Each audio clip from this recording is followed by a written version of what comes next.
Eclesiastes capítulo 4, versos 1 a 3, diz assim a palavra de Deus: Vi ainda todas as opressões que se fazem debaixo do sol.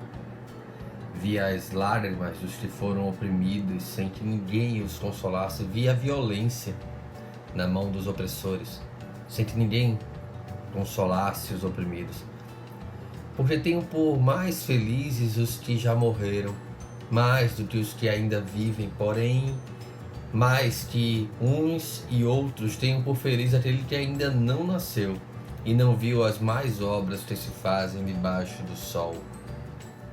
Por causa de tanta opressão, de tanta angústia, de tanta violência, de tanto crime, os únicos homens felizes para o pregador, para Salomão aqui, são os homens mortos. Eles são felizes porque não estão tendo que conviver com esta depravação, essa corrupção, essa miserabilidade humana, da racionalidade humana, da relação humana, da vida debaixo do sol.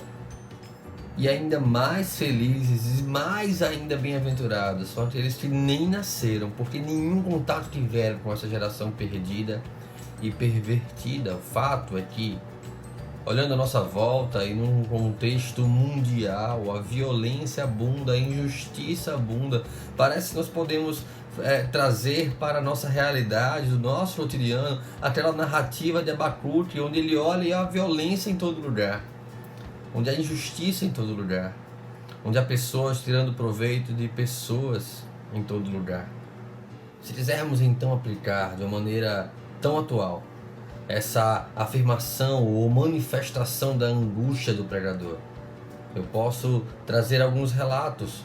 4 meninas de até 13 anos são estupradas por hora no Brasil, segundo o relato da BBC.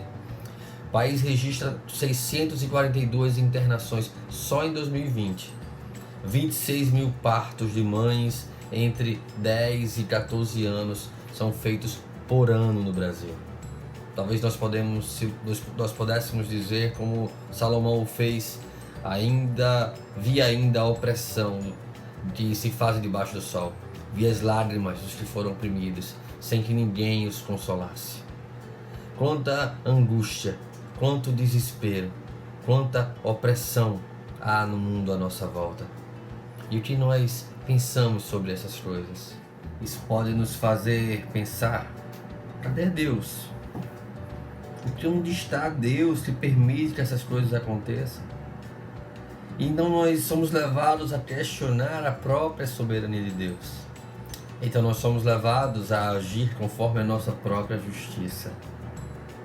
E então nós aplicamos, segundo o nosso entendimento, segundo a nossa racionalização dos fatos e os nossos sentimentos então ali envolvidos, a própria inclinação do nosso coração em nossas atitudes, em nosso modelo de pensar, e nos esquecemos de nos conformar e compreender e absorver e viver as Escrituras em sua verdade mais profunda, onde a fé está fundamentada na soberania de Deus, no controle de Deus sobre todas as coisas, inclusive sobre aquelas que parecem estar fora do controle de Deus.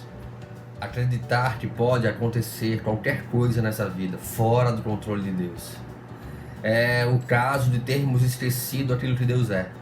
Deus é soberano, Ele governa sobre todas as coisas e Ele tem um mundo, todas as suas circunstâncias, todas as suas inclinações e desejos, tudo controlado segundo o seu propósito, na palma da sua mão, para executar o seu plano soberano, um plano redentor para a sua igreja, um plano de derramar, de ser glorificado no derramar da sua justiça sobre a impiedade do homem. Deus é soberano sobre todas as coisas. E foi esse Deus soberano que, então, por livre vontade, resolveu criar. Criou o mundo e viu que toda a sua criação era muito boa. As obras, a obra da criação, glorifica a Deus. A obra da criação aponta para o Criador. A obra da criação nos mostra a beleza, a criatividade, o poder de Deus. Então o homem é colocado para governar, para proteger, para cultivar e guardar a sua criação, como vice-regente, como profeta, sacerdote e rei em meio à criação. E então o homem escolhe sim, porque não havia inclinação para o mal. Ele escolhe não sujeitar-se a Deus, não viver em semelhança àquele que o criou, mas querer ser como Deus, querer ser Senhor de si. Sabe, talvez você esteja pensando que eu estou falando simplesmente de Adão, mas eu estou falando de mim, de você. Quando nós escolhemos não nos sujeitar a Deus, mas sujeitar a nossa própria vontade, querer e desejos, e então nos fazendo deuses de nós mesmos, contribuímos para a perversão e depravação total de toda a criação, que é resultado da queda, que é resultado da desobediência. Se pararmos para refletir sobre a potencialidade de toda a corrupção que ocorre à nossa volta, de toda angústia, de toda injustiça, nós precisamos ter a consciência de que nós somos dotados de tal capacidade.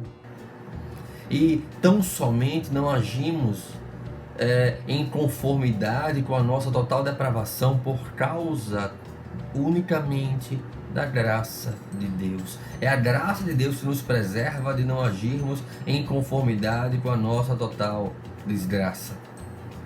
É a graça de Deus que sustenta os nossos maus desígnios, os nossos maus desejos e nos segura na mão.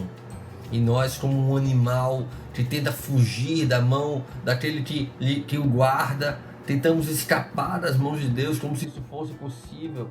E a única coisa então, como ilustra Jonathan Edwards em seu sermão, Pecadores nas mãos de Deus irado, a única coisa que nos impede de sermos consumidos, de cairmos da mão do Criador no fogo do inferno, é a própria mão de Deus. É o agir do Deus soberano sobre as nossas vidas. Salomão olha então para essas coisas e diz: olha, é melhor estar morto do que estar vivendo e convivendo com essa injustiça, do que estar compactuando ou compartilhando ou experimentando ou sendo vítima da opressão deste tempo, das injustiças desse tempo. E depois ele vai reforçar mais ainda: olha, era melhor nem ter nascido. Mais feliz ainda são aqueles que nem nasceram, que não tiveram ainda contato com a corrupção do gênero humano. Mas existe algo que não está explícito aqui no texto.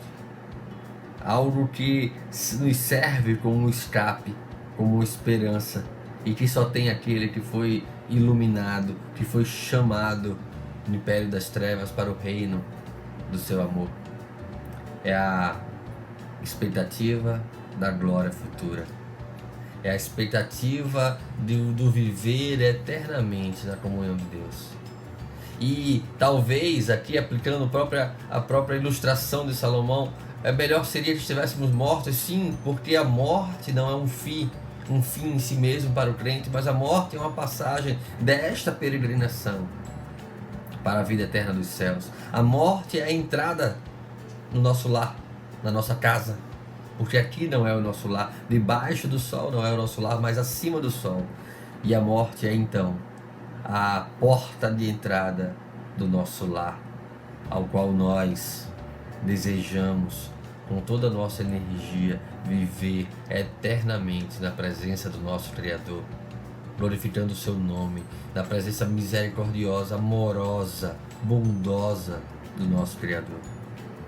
Então nós precisamos refletir sim, há injustiça sobre essa terra. Precisamos ter a consciência de que há uma depravação generalizada em toda a humanidade e que Deus não deixará passar tais coisas sem que puna o pecador e o pecado, a menos que o preço tenha sido pago por Cristo na cruz. E eu quero dizer com isso aqui, há duas maneiras de pagar o preço pelo pecado. Ou eu pagarei na minha vida, sendo eu condenado ao inferno, ou Cristo pagou por mim?